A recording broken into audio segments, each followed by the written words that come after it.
Poor and weak boy accidentally becomes the leader of the strongest ninja clan.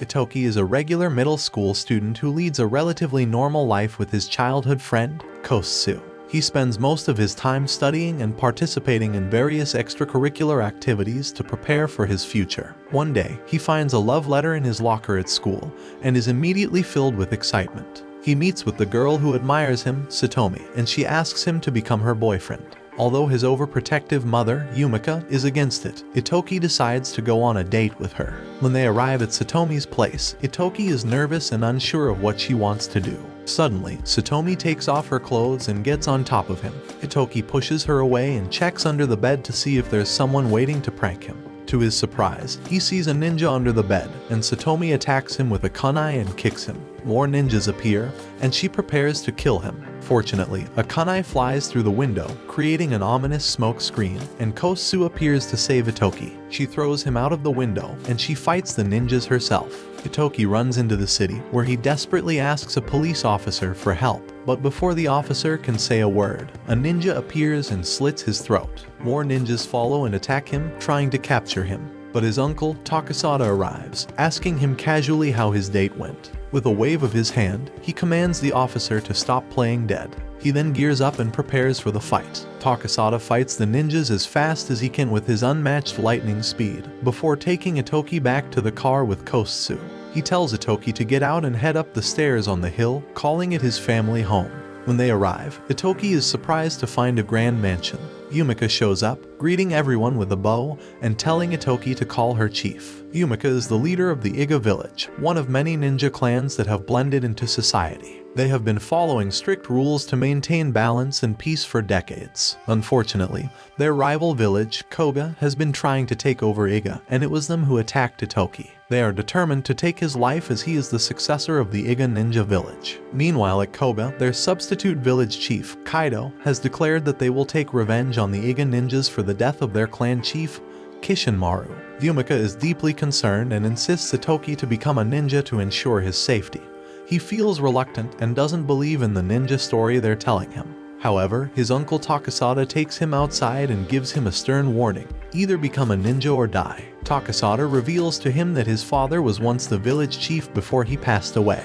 Yumika then took up the mantle to become the leader and protect their village. Overwhelmed with emotion, Itoki sheds tears as he realizes the burden his mother faces alone. Determined not to abandon her, he agrees to become a ninja too. The next morning, Ryaya informs Itoki that he has been accepted to attend the Kokutan Ninja Academy, the only ninja school in Japan sanctioned by the National Ninjutsu Security Measures Committee. She explains that 70 years ago, a major war in the ninja world led to the formation of the NSC to prevent future conflicts between villages. To be accepted into the academy, Itoki must pass a strict admission exam. On the day of the exam, Itoki and Kosu are surprised to find out that the exam location is owned by the Koga clan. They enter the exam room and see other students, along with a man who explains the test: hide and seek. The hider will leave first and hide somewhere in the service area. A minute later, the seeker will have to find the hider within 10 minutes or be disqualified. While Kosu is quick to find her hider, Itoki's target is Satomi, the same crazy girl from before. As he searches for her, Takasada takes out a Koga ninja who is attempting to kill him. Kosu warns him that other Koga ninjas are around too, so he must stay on guard. She and Takasada promise to help and protect him. Suddenly, another ninja tries to attack Itoki from afar, but Kosu steps in and follows the ninja into the bathroom and finds out that it's Satomi. She immediately engages in combat, but Satomi escapes and goes to chase after Itoki. Itoki has to act fast to uncover his hider, so he grabs a fire extinguisher and sprays it while screaming fire. This triggers the anti-fire system, revealing Satomi, who was attempting to attack him. Satomi continues to charge at Itoki, but Kosu kicks her away. Out of nowhere, the NSC ninja appear and apprehend Satomi, quickly whisking her away. Itoki wants to tag her, but the examiner informs him that time has already run out since he activated the sprinklers. When he is asked why he chose to damage the property instead of finding another way to uncover the optical camouflage, Itoki realizes that he wanted to protect the people and keep them out of danger. He fails the test, but he's still chosen among the students who passed. Meanwhile, Hayato, the captain of NSC, is sent to Koga's clan to inform them that Satomi, Kaido's daughter, has been arrested for attempted murder. Kaido explains that she betrayed the clan a month ago, so that's good news. However, as Hayato leaves, he receives a call about Satomi, who has ended her life. At the Iga's house, Yumika panics when Takasada informs her that Koga has infiltrated the academy, and the NSC, and even their family. Itoki, accompanied by Kosu, arrives at the Kokyuten Ninja Academy to begin his journey towards becoming a ninja. As soon as he steps off the train, he notices a girl and can't help but stare at her. The girl, Ryoko, notices him and introduces herself. Soon after, Ryoko leaves with her friends, and Itoki bumps into some guys from the Koga clan who seem hostile towards him. Just as a confrontation seems imminent, a girl named Kairi appears and pretends to know Itoki, taking him away from the situation. Kairi explains that those guys are elite Koga ninjas and offers to be friends with Itoki, who agrees. The school principal, Juzen, welcomes the students and reminds them of the 3 ninja principles: do not be discovered, do not kill, and do not betray. However, Juzen also emphasizes that if any of these principles are broken and not discovered, then it's okay. Kairi, who is also starting her first day of school, is surprised to find that she is in the same class as Itoki. During their lunch break, Kairi tells them what to get for lunch so as not to upset the Koga boys. But Itoki is confused and looks over at them, causing one of the Koga members, Himura, to get mad and assume that Itoki is trying to start something. Thankfully, Suzaku, another Koga ninja, manages to calm Himura down and explains to Itoki that Kishinmaru, a great leader who was trying to make peace with all the villages, was recently killed by Iga. Suzaku vows that Koga will take revenge. Later on, the students have field training where the classes are combined.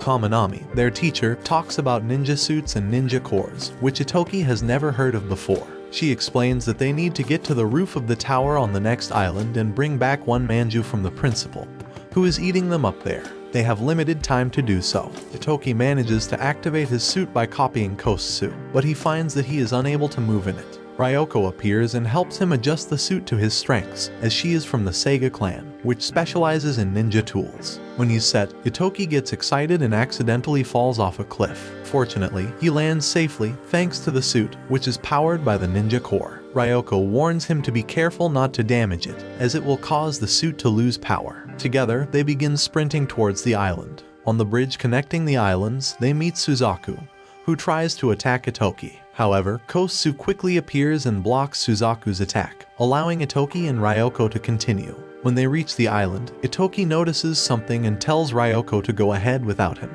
He finds Kairi, who has been attacked by Koga and had her core broken. She tells him what happened, and Itoki decides to confront them as they try to pick on another student.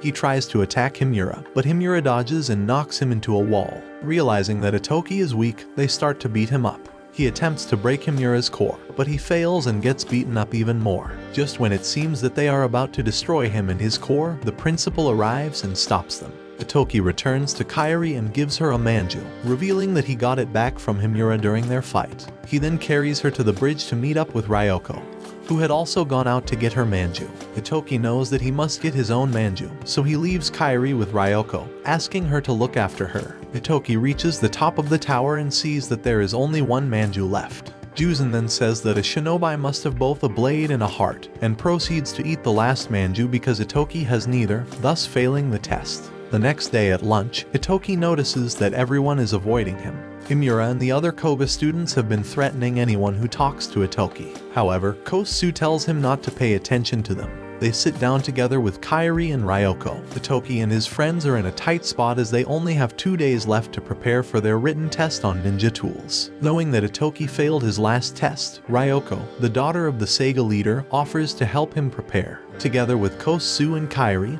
they form a study group to prepare for the test. However, Kairi reveals that they don't actually have to study. They just need to steal the answers that Kaminami has hidden away. If they're caught, they'll fail. Ryoko, being an expert in ninja tools, knows just how to get the job done. 2 other students join Itoki's group after being impressed by his bravery. That night, they sneak into Kaminami's office to steal the answers. Itoki locates the safe and key using a shuriken-like drone, but Kaminami hears them and pursues them. Kairi decides to act as a decoy and draws Kaminami away while the rest of the group gets the answers and escapes. The next day, Kaminami starts the test, but they soon realize that the answers have been switched. Humira, a Koga ninja, is laughing on the other side. He knew that they wouldn't catch on before they got the answers. As a penalty for failing the test, Itoki and his friends are assigned cleaning duty, but Ryoko still helps them out despite passing the test. While they clean, Kosu approaches Itoki and tells him that there must be a traitor in their midst. It was likely Koga who switched the answers, and someone must have told them their plan. Meanwhile, Hayato receives the autopsy results of Satomi and reads that a mysterious chip has been found in her brain. It was the end of the term, and Kaminami had gathered all the students to inform them of the joint practical exam to be conducted by all the classes. But there was a catch. Every year, the exam resulted in injuries, and sometimes, even deaths. The group discussed their plan to pass the test.